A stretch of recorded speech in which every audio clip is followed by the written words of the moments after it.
الحمد للہ رب العالمین والصلاة والسلام علی خاتم الانبیاء والمرسلین محمد وآلہ وصحبہ اجمعین اما بعد رب اشرح لی صدری ویسر لی امری واحلل عقدۃ من لسانی یفقہوا قولی۔ برادران اسلام، درس قرآن کی اس نشست میں آپ تمام حضرات کا اسلامی تحیے کے ساتھ پرتپاک استقبال کرتا ہوں۔ السلام علیکم ورحمۃ اللہ وبرکاتہ۔ درس قرآن میں جو صورت آج متعلق ہے وہ سورۃ العلق، سورہ نمبر 96 ہے۔ یہ سورت چونکہ دو حصوں پر تقسیم ہے، اس لیے اس کی جو شروع کی 5 آیتیں ہیں انشاءاللہ ان کی تلاوت کی جائے گی اور اس کا ترجمہ اور پھر ان آیتوں کی تشریح اور تفسیر بیان ہوگی۔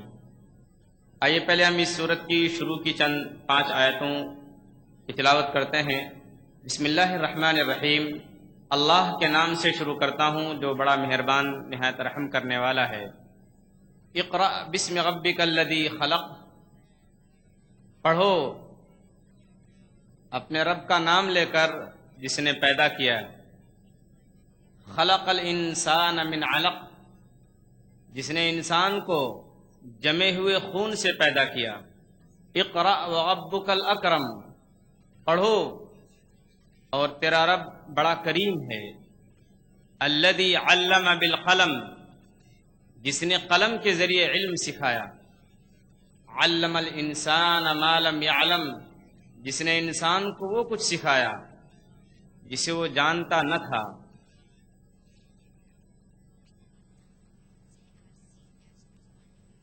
قرآن پاک کی جو یہ سورت ہے سورۃ العلق، اس کی جو 5 آیتیں تلاوت کی گئی ہیں یہ سب سے پہلی وحی ہے جو حضور اکرم صلی اللہ علیہ وسلم پر غار حرا میں اتری تھی۔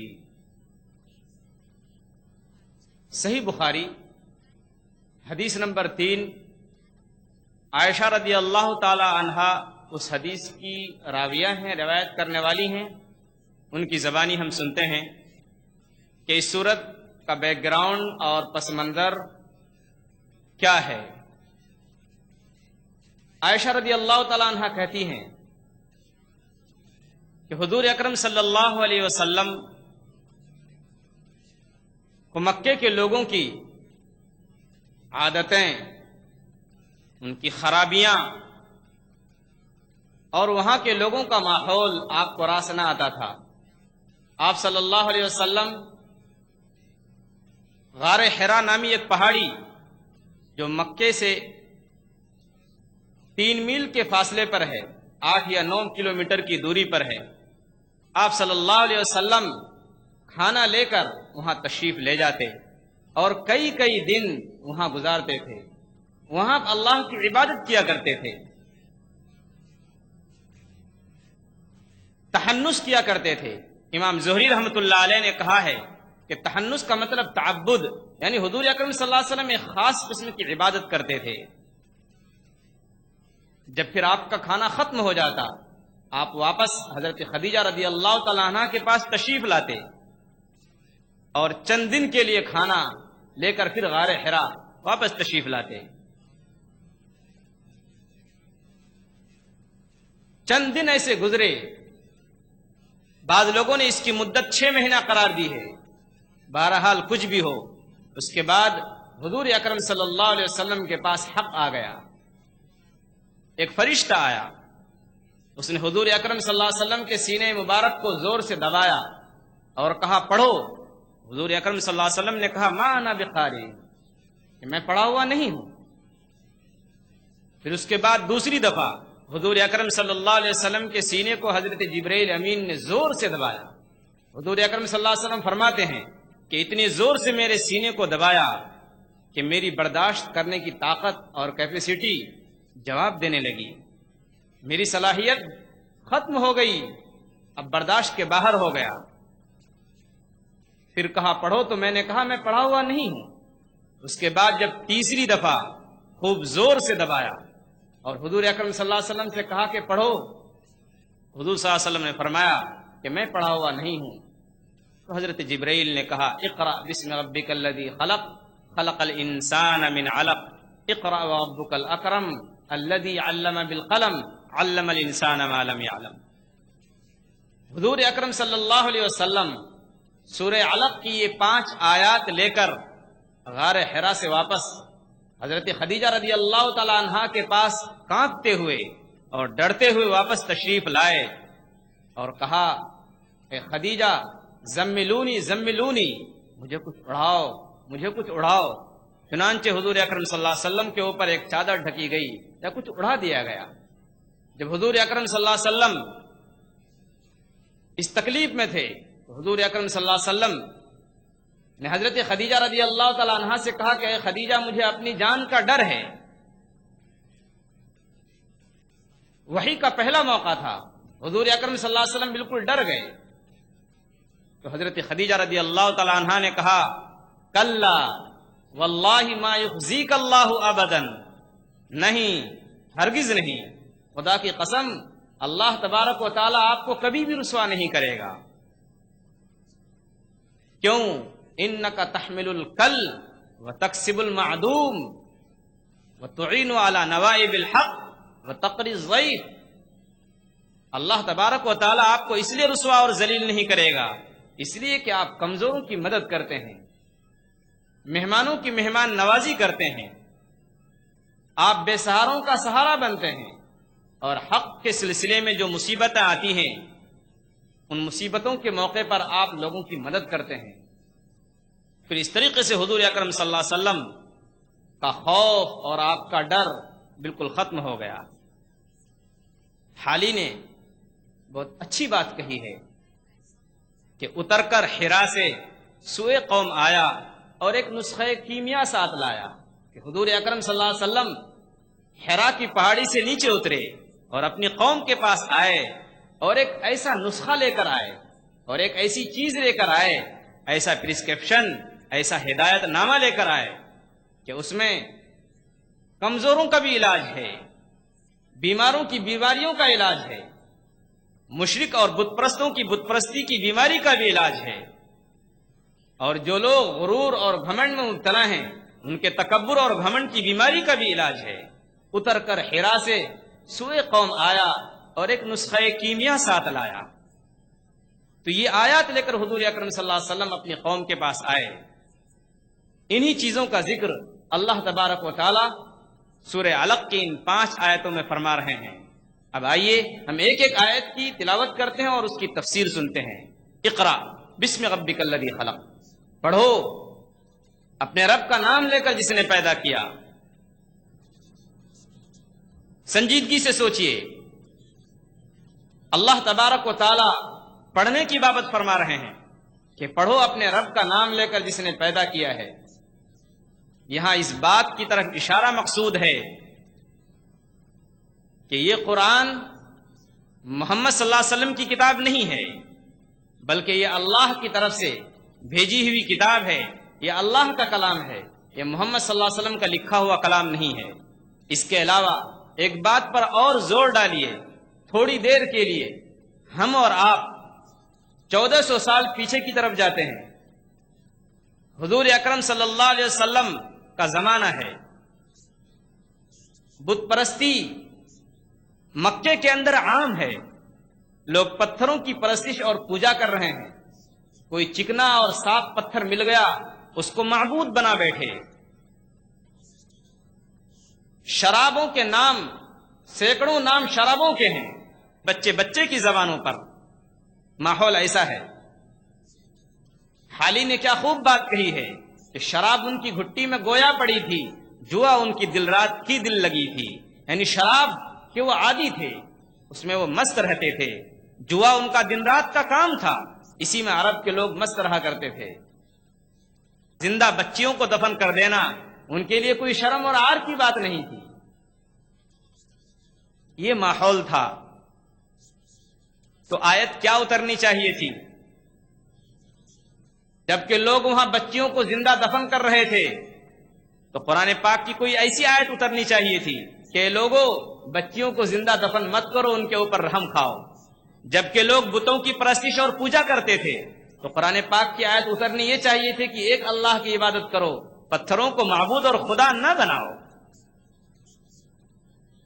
جبکہ وہاں لوگ شراب کے عادی تھے، جوا ان کا دن رات کا کام تھا، تو قرآن پاک کی پہلی آیت اور پہلی وحی یہ اترنی چاہیے تھی کہ لوگو شراب مت پیو، یہ تمہارے جان کے لیے، تمہارے جسم کے لیے، تمہاری صحت کے لیے ہارمفل ہے، نقصان دہ ہے۔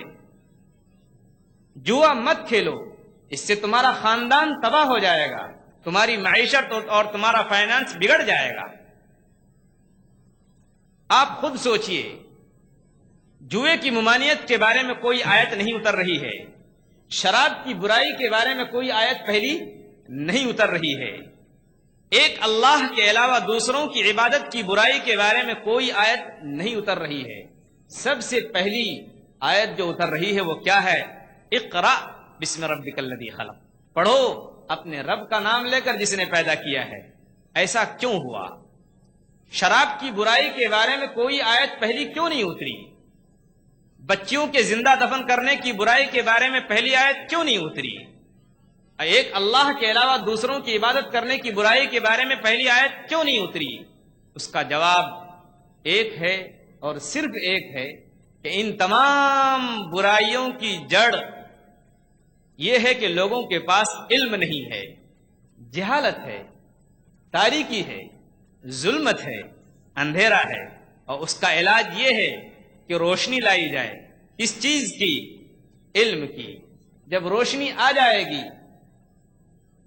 تو تاریکی اور اندھیرے کو کہنا نہیں پڑے گا کہ تم بھاگ جاؤ۔ جب لوگوں کے پاس علم آ جائے گا، اللہ کو پہچاننے کی اور اللہ کی معرفت کی اور اللہ کو معبود اور خالق سمجھنے کی صلاحیت پیدا ہو جائے گی، تو کیوں کوئی کسی پتھر کی پوجا کرے گا؟ کیوں کسی اپنی پیدا کی ہوئی، اپنے نطفے سے پیدا کی ہوئی بچی کو زندہ دفن کرے گا؟ کیوں کوئی شخص اپنی جان کی حفاظت نہ کرے گا اور شراب اور جوا کا عادی ہوگا؟ تو اللہ تبارک و تعالیٰ نے سب سے پہلی وحی جو اتاری وہ یہ ہے، اقرأ بسم ربک الذی خلق، پڑھو اپنے رب کا نام لے کر جس نے پیدا کیا۔ اس میں اس طرف بھی اشارہ تھا کہ محمد صلی اللہ علیہ وسلم آپ کو جو امت دی جانے والی ہے وہ جاہل امت نہیں ہوگی، وہ پڑھنے پڑھانے والی امت ہوگی، وہ پڑھنے کے میدان میں، تعلیم کے میدان میں سب سے آگے ہوگی۔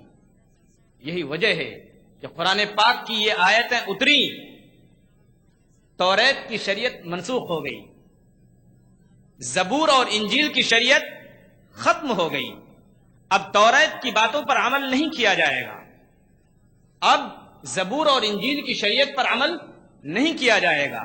شیخ سعدی رحمۃ اللہ علیہ نے فارسی شعر میں اس بات کو بہت اچھی طرح سے ادا کیا ہے کہ یتیمے کے ناکردہ قرآن درست، پرشین کا شعر ہے کہ یتیمے کے ناکردہ قرآن درست، کتب خانہ ہفت ملت بشست، کہ ایک ایسا یتیم، آپ سب لوگ جانتے ہیں کہ حضور اکرم صلی اللہ علیہ وسلم یتیم پیدا ہوئے تھے، ایک ایسا یتیم جس کو قرآن کا لفظ صحیح سے پڑھنا نہیں آتا تھا، جس نے قرآن پڑھا بھی نہیں تھا، اس کے اوپر سورہ علق کی 5 آیتیں اتر رہی ہیں، کتب خانہ ہفت ملت بشست، کہ قرآن پاک کی یہ 5 آیتیں اتری اور تمام شریعتیں ہمیشہ کے لیے منسوخ ہو گئیں۔ اب صرف قرآنی شریعت پر عمل ہوگا، اب صرف محمد صلی اللہ علیہ وسلم کی شریعت پر قیامت تک عمل کیا جائے گا۔ یہ وہ بات تھی اور یہ وہ پس منظر تھا اور یہی وہ حکمتیں تھیں جن کی وجہ سے اللہ تبارک و تعالیٰ نے سب سے پہلی وحی پڑھنے پڑھانے کے بارے میں اتاری ہے۔ اقرأ بسم ربک الذی خلق، پڑھو اپنے رب کا نام لے کر جس نے پیدا کیا ہے۔ خلق الانسان من علق، جس نے انسان کو جمے ہوئے خون سے پیدا کیا ہے۔ پہلی آیت جو گزری ہے خلقہ کا جس میں لفظ ہے، اس کے اندر انسان بھی آ جاتا ہے، اس کے اندر ساری مخلوقات آ جاتی ہیں کہ پڑھو اپنے رب کا نام لے کر جس نے پیدا کیا ہے۔ پیدا اللہ نے کیا ہے اور سب کو پیدا کیا ہے، اس کے بعد انسان کا ذکر الگ سے اللہ نے کیا۔ علماء تفسیر فرماتے ہیں اس کی 2 وجہ ہے۔ خلق الانسان من علق، جس نے انسان کو جمے ہوئے خون سے پیدا کیا ہے، جمے ہوئے خون سے بنایا ہے، تو انسان کا ذکر الگ سے کیوں کیا؟ علماء تفسیر فرماتے ہیں اس کی دو وجہ ہیں۔ نمبر ایک وجہ تو یہ ہے کہ تمام مخلوقات سے ہٹ کر الگ سے انسان کا ذکر اس لیے اللہ نے کیا کہ تمام مخلوقات میں سب سے زیادہ عظمت والی اور بزرگی اور بڑائی والی اور شرف و عزت والی جو مخلوق ہے وہ انسان ہے، اس لیے اللہ نے انسان کا ذکر کیا اور الگ سے ذکر کیا، اس کو بیان کیا کہ جس نے انسان کو جمے ہوئے خون سے پیدا کیا۔ اور دوسری وجہ یہ ہے کہ یہاں انسان کو اس کی حقیقت یاد دلانا ہے کہ انسان تو اپنی کس بات پر گھمنڈ کرتا ہے، کس بات پر تجھ کو پراؤڈ اور فخر ہے، اس بات پر تو تکبر میں مبتلا ہوتا ہے۔ تم کو سوچنا چاہیے، تم اپنی حقیقت پر غور کرو کہ تمہاری ویلیو کیا ہے، تمہاری پوزیشن اور اہمیت کیا ہے۔ تم معمولی اور حقیر سے حقیر چیز ہو۔ خلق الانسان من علق، جس نے انسان کو جمے ہوئے خون سے پیدا کیا ہے۔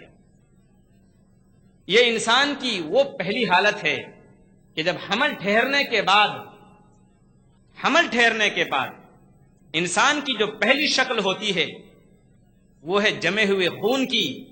اس کی طرف اللہ تبارک و تعالی اشارہ فرما کر کہنا چاہتے ہیں کہ انسان تم اپنی پیچھے کی حالت کی طرف غور کرو کہ تمہاری حقیقت کچھ بھی نہیں تھی، میں تمہارا رب ہوں جس نے بے حقیقت چیز کو اتنی عظمت والی چیز اور بزرگ ترین چیز بنا دیا۔ تو تم میری قدر کرو اور سمجھو کہ میں نے تمہارے اوپر کتنا بڑا احسان کیا ہے کہ جس چیز کی کوئی اہمیت اور ویلیو نہیں تھی میں نے اس کو کتنی عظمت والی چیز بنایا۔ خلق الانسان من علق، جس نے انسان کو جمے ہوئے خون سے بنایا ہے۔ اقرأ وربک الاکرم، پڑھو اور تیرا رب بڑا کریم ہے۔ اقرا کا لفظ دوبارہ آیا، اس سے پہلے یہ لفظ آ چکا ہے۔ کیوں؟ یہ تاکید کے لیے ہے کہ دیکھو جو قرآن تم کو دیا جا رہا ہے یہ کتاب ایسی ہے کہ اس کو بار بار پڑھا جائے، یہ کتاب ہے ہی اس لائق کہ اس کو بار بار پڑھا جائے۔ اقرأ وربک الاکرم، پڑھو اور تیرا رب بڑا کریم ہے۔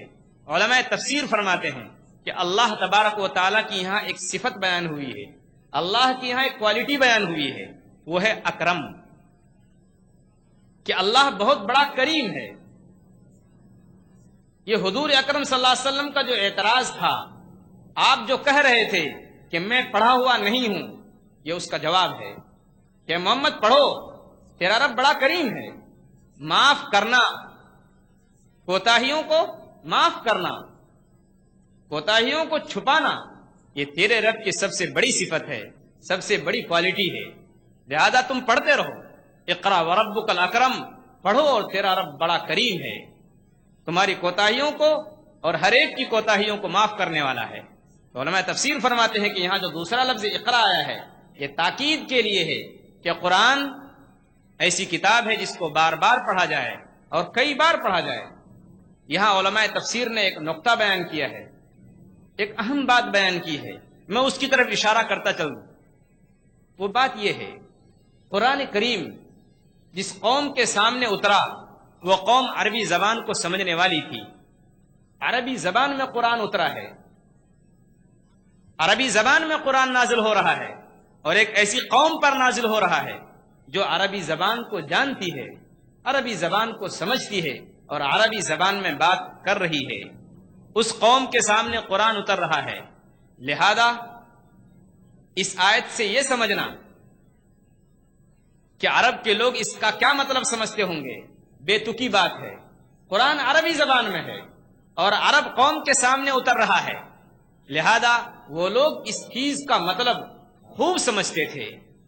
علامہ اقبال نے فارسی میں ایک شعر کہا ہے کہ چمی گویم مسلمانم بلرزم کے دانم مشکلات لا الہ را، کہ جب میں اپنے آپ کو مسلمان کہتا ہوں تو میں کانپ جاتا ہوں، میں سر سے لے کر پیر تک کانپ جاتا ہوں۔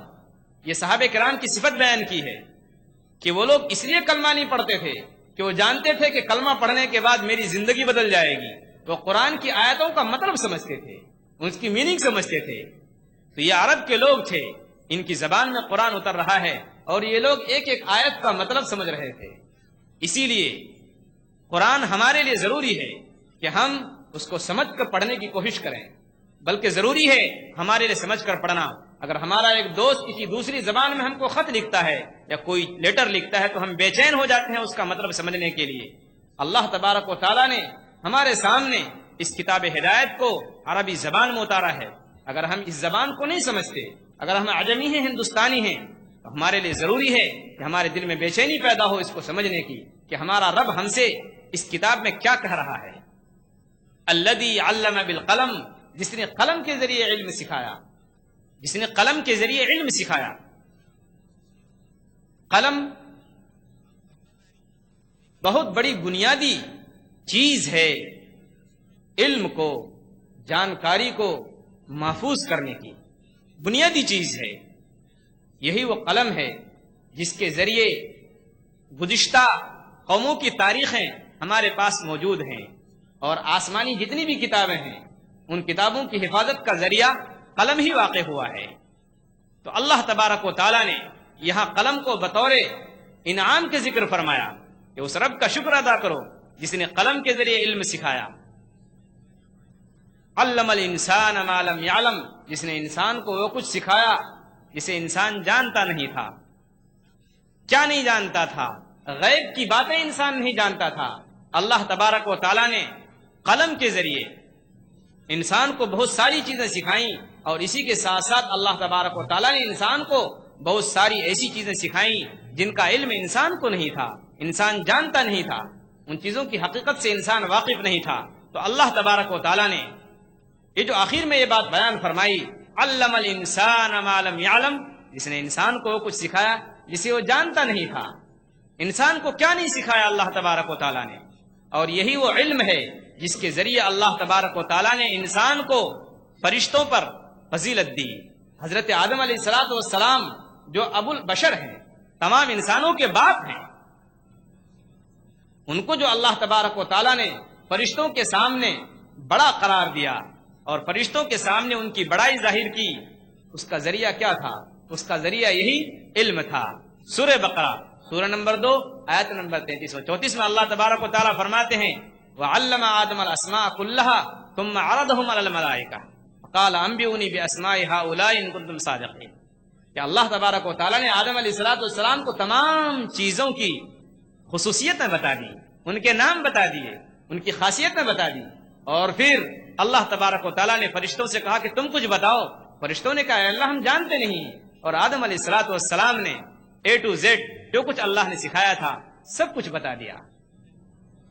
تو انسان کو اللہ تبارک و تعالیٰ نے جو عظمت دی ہے، جو بڑائی دی ہے، جو بزرگی دی ہے، جو شرافت دی ہے، اس کی ایک وجہ اور بنیادی وجہ علم ہے، جس کا ذکر اللہ تبارک و تعالیٰ اس آیت میں فرما رہے ہیں.